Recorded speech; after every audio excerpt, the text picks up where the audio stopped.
Welcome to Daily Crypto, episode 46. Today, we are plunging headfirst into the electrifying state of the crypto market.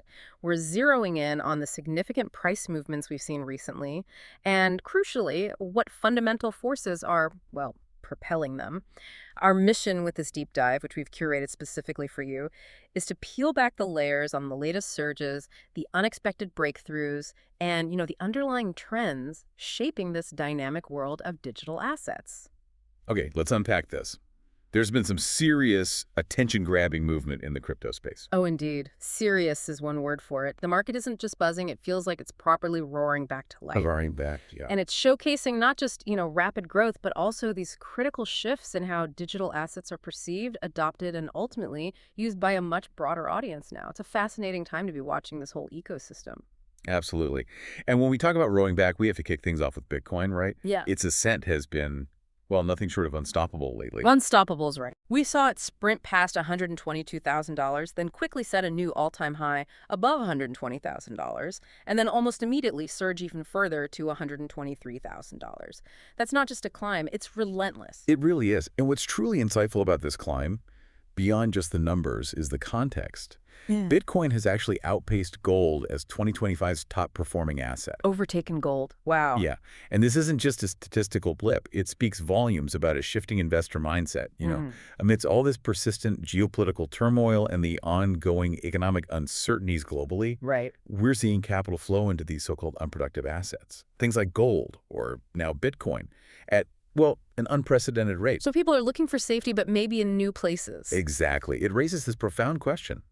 Are those traditional safe havens starting to lose their shine for some investors? Are they now turning to digital scarcity as maybe a more reliable hedge against inflation or instability? It really points to a significant reevaluation of what a store of value even means in uncertain times like these. And here's where it gets really interesting, connecting right into that reevaluation. A prominent trading desk is already making some pretty bold predictions. Oh.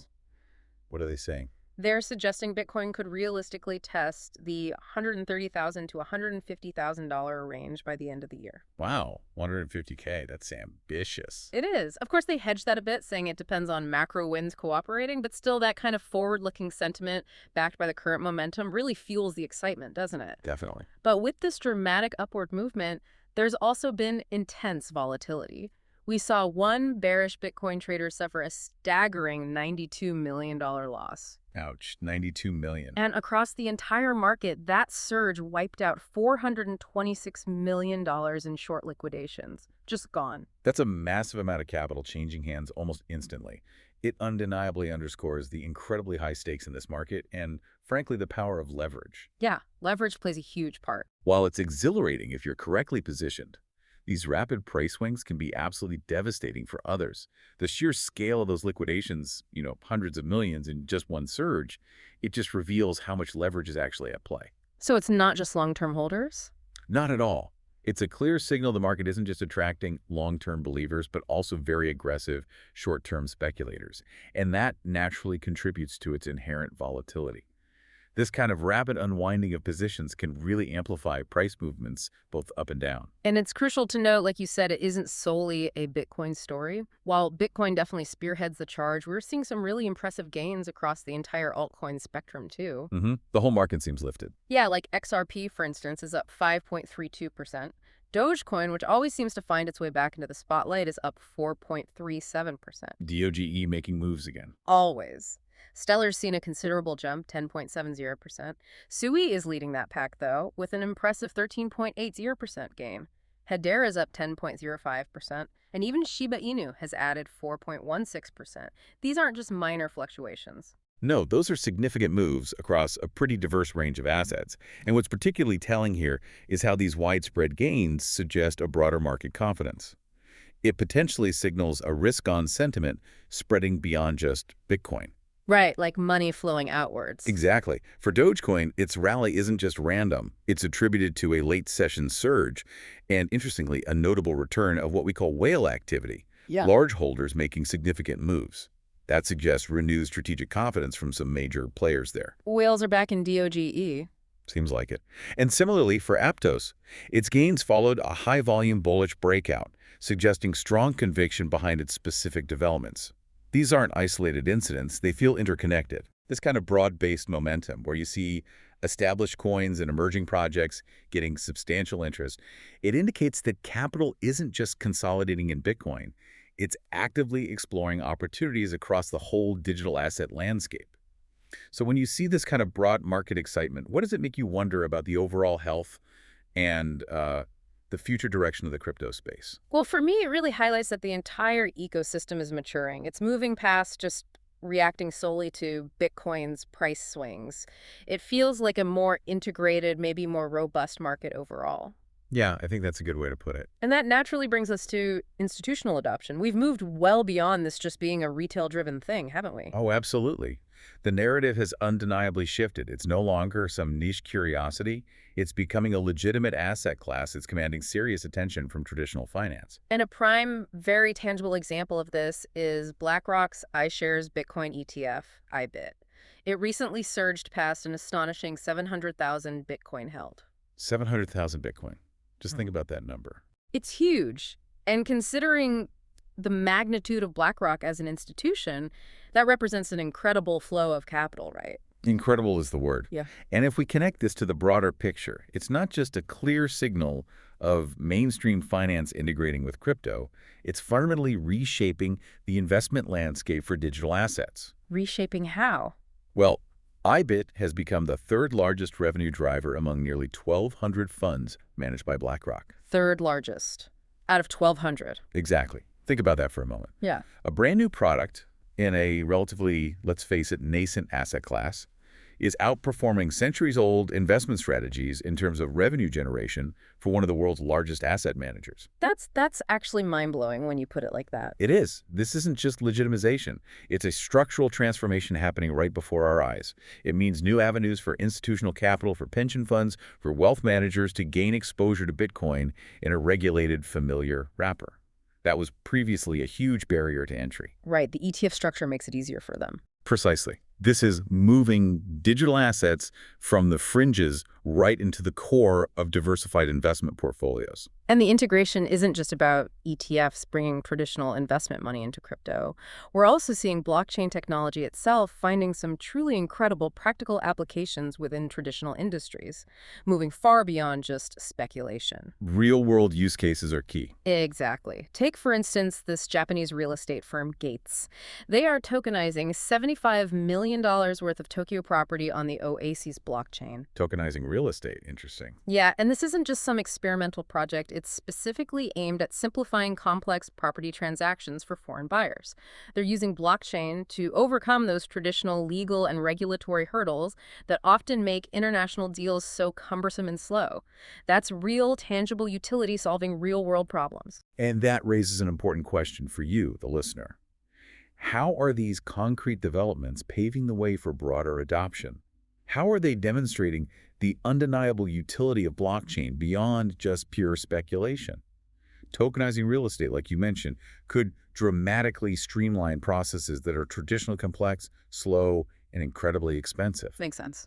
But it's not just real estate. Another powerful example is the German state lender, NRW JAP Bank. They recently issued a 100 million blockchain bond on the Polygon network. A state lender using Polygon. Yes, this isn't some small startup. This is a major state-backed financial institution leveraging blockchain for a traditional financial instrument. It's a massive vote of confidence, demonstrating trust in the technology for secure, transparent, and efficient transactions at scale. That's huge validation. And it's not just these new applications popping up either. Established players within the crypto space are doubling down on their commitments. The Cardano Foundation, for instance, significantly increased its spending on core development areas by 15% last year. A 15% increase is substantial. Right. That's a robust indicator of sustained development and a clear long-term commitment to actually building out that ecosystem rather than just, riding the market waves. It definitely reflects a more mature, more strategic approach to growth. Rather than just chasing short-term market hype, they seem to be focusing on that foundational infrastructure, on research, and ecosystem support. This kind of consistent, deliberate investment signals a belief in the long-term viability and potential of the Cardano network itself, which is absolutely vital for attracting developers and users. And this consistent building naturally leads us to the ongoing innovations and network developments that are constantly pushing the boundaries of what's possible. This space never stands still, does it? Never. It's constant evolution. On the technical side, we've seen Vitalik Buterin's latest proposal regarding transaction gas caps, always an important topic for Ethereum's scalability and user experience. Gas fees are always a hot topic. Definitely. Then there's Jack Dorsey's BitChat project, an intriguing offline encrypted messaging service explicitly inspired by Bitcoin's principles, aiming for maximum decentralization and censorship resistance. Dorsey diving deeper into that decentralized world. Seems so. And Status recently unveiled a gasless Layer 2 feature on Linea, effectively eliminating sequencer fees entirely for users. That sounds pretty appealing. Very appealing.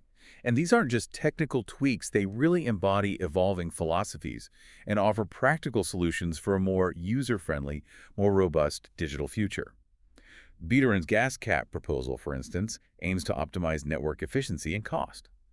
It could potentially make transactions more predictable and affordable for everyday users. Which would be great for adoption. Absolutely. Dorsey's BitChat directly addresses privacy and decentralization concerns in communication, aiming to provide a truly sovereign messaging experience, free from central points of control or censorship. And gasless transactions, like Status is doing, tackle a major user friction point, that often unpredictable and sometimes prohibitive cost of network fees. This directly impacts adoption, making the whole experience smoother and more accessible, removing a significant barrier for a lot of people. It's really about building solutions that make digital interactions seamless and empowering. And speaking of innovation, attracting attention, and, well, capital, the market's appetite for entirely new projects remains incredibly strong. Take Pump.Fun, for example. Pump.Fun, yeah, that made waves. It swiftly raised an astounding $500 million in a public sale, hitting a $4 billion fully diluted valuation. $500 million, just like that. And $4 billion valuation. Yeah, and just to clarify for you listening, that fully diluted valuation means its potential worth if all possible tokens were released and in circulation.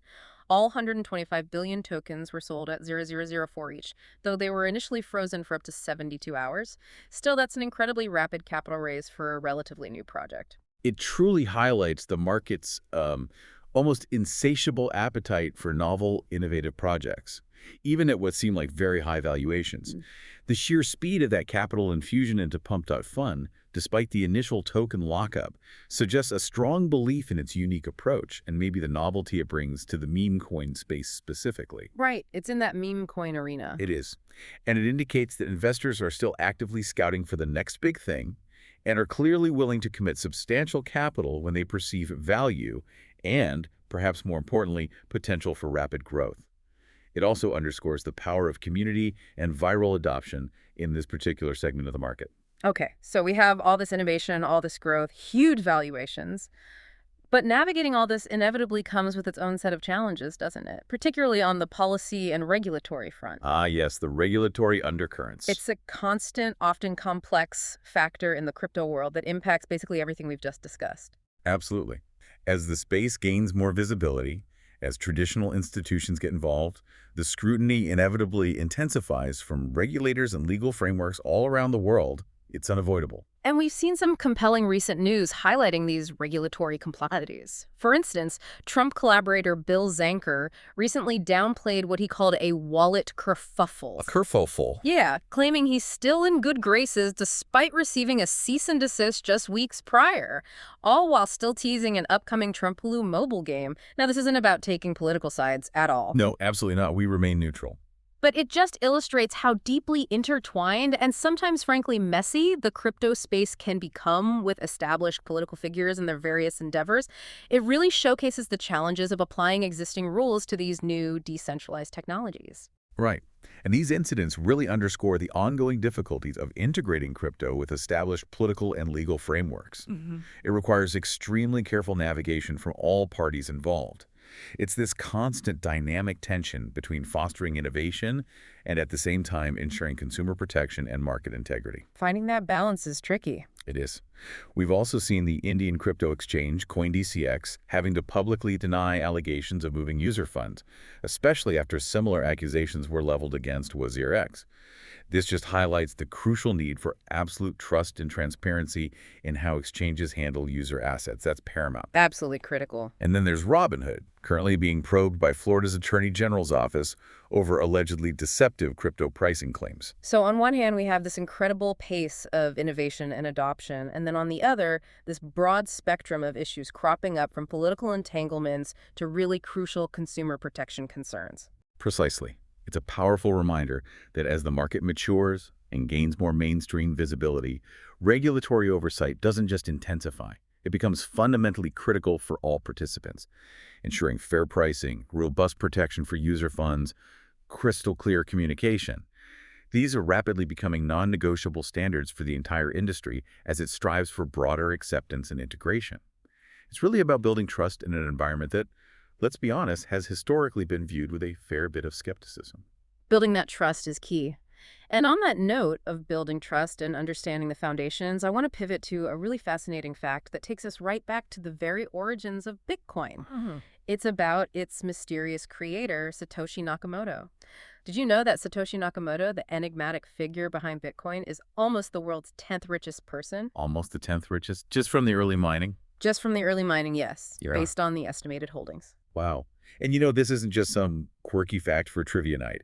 It profoundly underscores that foundational principle of decentralization and the unparalleled impact of early vision and adoption in this space. How so? Satoshi's wallet, which accumulated all its holdings simply from mining the network in its absolute earliest days, has remained entirely untouched since 2010. Untouched since 2010. Untouched? Think about that. This immense fortune was amassed at a time when the entire Bitcoin network was run on just a handful of personal laptops, operating quietly in the background.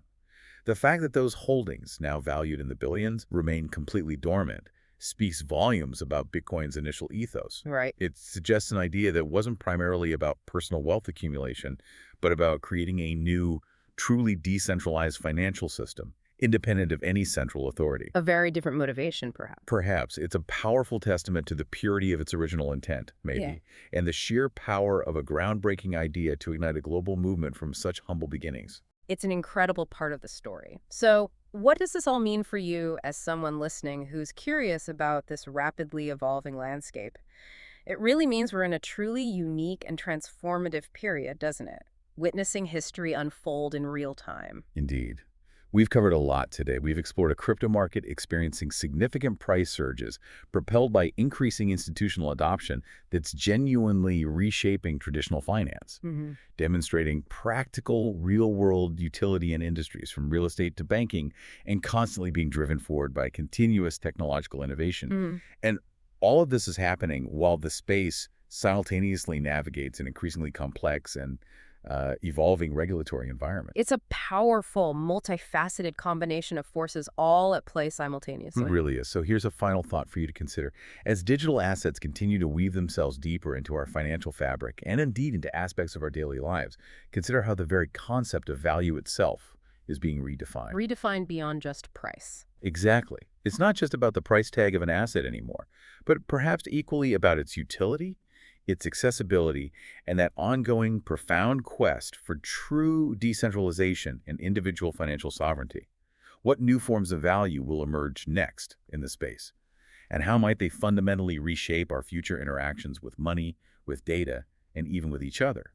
It's a question well worth pondering as you observe this dynamic space continue to evolve. That is a truly thought-provoking question to end on. We hope this deep dive has given you a clearer, maybe richer picture of the current state of the crypto market and the powerful forces driving it. Keep exploring these exciting and rapidly evolving topics, and we'll be here to help you continue to unpack them.